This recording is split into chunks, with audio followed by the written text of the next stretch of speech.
Всем привет! А я к вам с новеньким рецептом. Уверена, что такие котлетки вы еще не готовили. Быстрые, вкусные, очень сочные и настолько ленивые, что даже фарша руками не касаюсь. Давайте приготовим вместе, все очень быстро, нежно, сочно, вкусно, вам понравится. Беру миску и кладу в нее полкилограмма фарша, 500 грамм.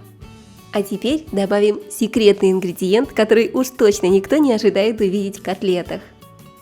Угадаете или нет? Этот секретный ингредиент – обыкновенный кефир. Добавляем 250 грамм, то есть 1 стакан кефира на полкилограмма фарша.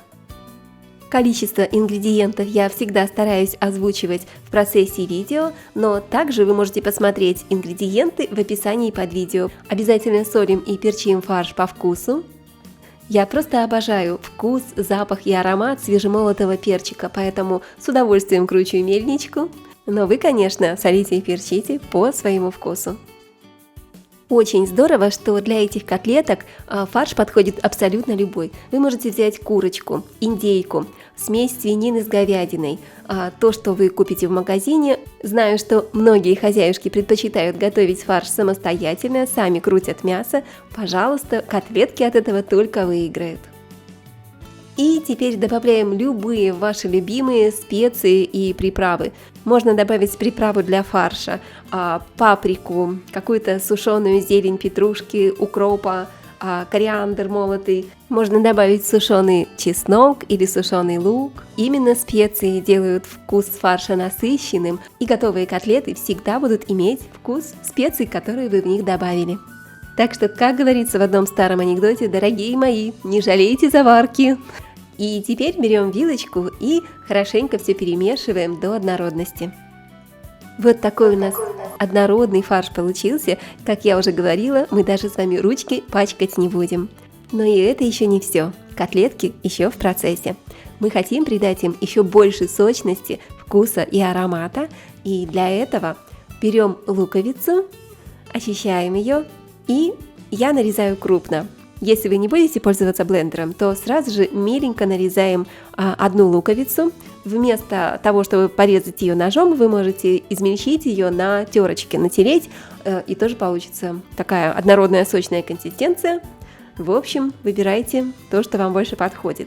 Вместе с луком я очищаю пару зубчиков чеснока. Так как я просто обожаю чеснок, поэтому я начищу его побольше. Мне это точно лишним не будет. Теперь всю эту красоту закидываю в блендер. Вжик-вжик, и готово. Ну какая красота! Ну и конечно, добавим немного зелени. У меня здесь небольшой пучочек петрушки и укропа. Отрезаю стебли у зелени и саму зелень меленько нарезаю. Аромат стоит просто потрясающий. Аромат зелени, лука, чеснока.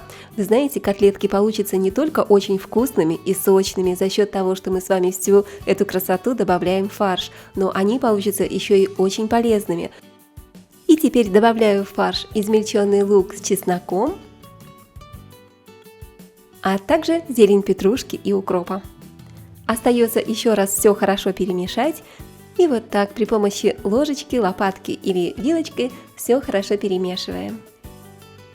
Примерно вот такая консистенция у фарша получается.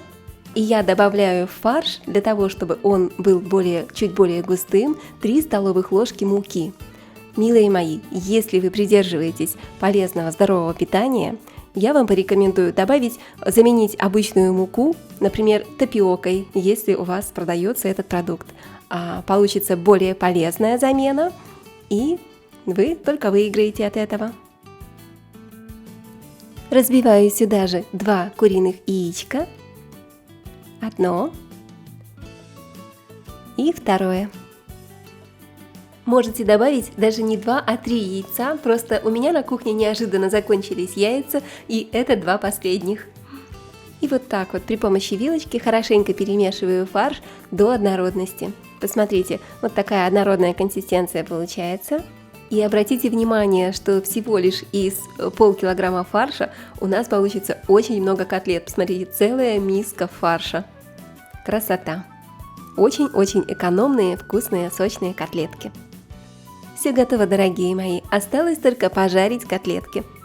Разогреваем сковороду с растительным маслом.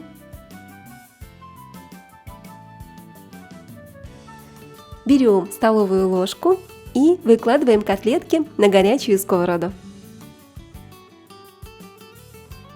Вот так. Все очень просто, и, как видите, нам даже не нужно пачкать руки для того, чтобы нажарить целую гору котлет. Я считаю, что рецепт действительно очень удачный. И еще вы можете воспользоваться таким лайфхаком, приготовить фарш заранее, оставить его хоть на ночь в холодильнике и, придя с работы, быстренько приготовить быстрый и вкусный ужин.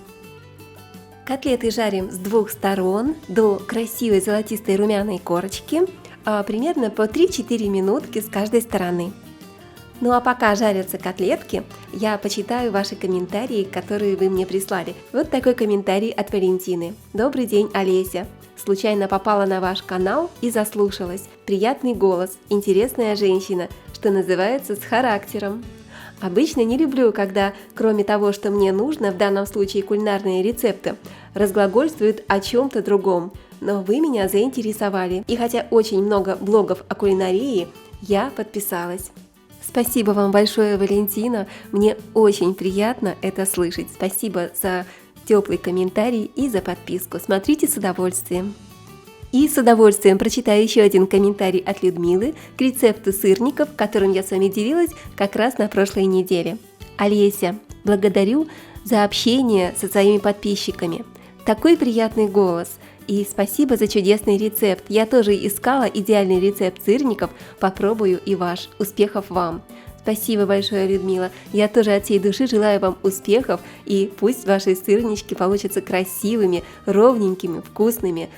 Порадуйте вашу семью, и я радуюсь вместе с вами, дорогие мои зрители, тому, что вы готовите по моим рецептам, доверяете им, наслаждаетесь процессом и делаете все с любовью и с радостью для ваших близких. Спасибо вам, друзья! И все уже практически готово. Так как котлет получается очень много, можно одновременно жарить на 2 сковородках, что я, собственно говоря, и делаю. И еще раз напоминаю, что жарим котлетки с 2 сторон на растительном или топленом или сливочном масле, какое вы больше предпочитаете, примерно по 3-4 минутки с каждой стороны. И после того, друзья, как котлеты обжарились, приобрели красивую румяную корочку, мы перекладываем их в большую, лучше толстодонную кастрюлю или возвращаем обратно в сковородку, наливаем буквально пару столовых ложек водички, накрываем крышечкой и даем котлеткам дойти до полной готовности под крышкой буквально в течение 10 минут. Все, котлетки уже полностью готовы, а аромат разносится по всей кухне просто умопомрачительный. Ну и к таким котлеткам очень хочется приготовить простой, быстрый и очень вкусный соус. Давайте мы сейчас с вами его быстренько приготовим.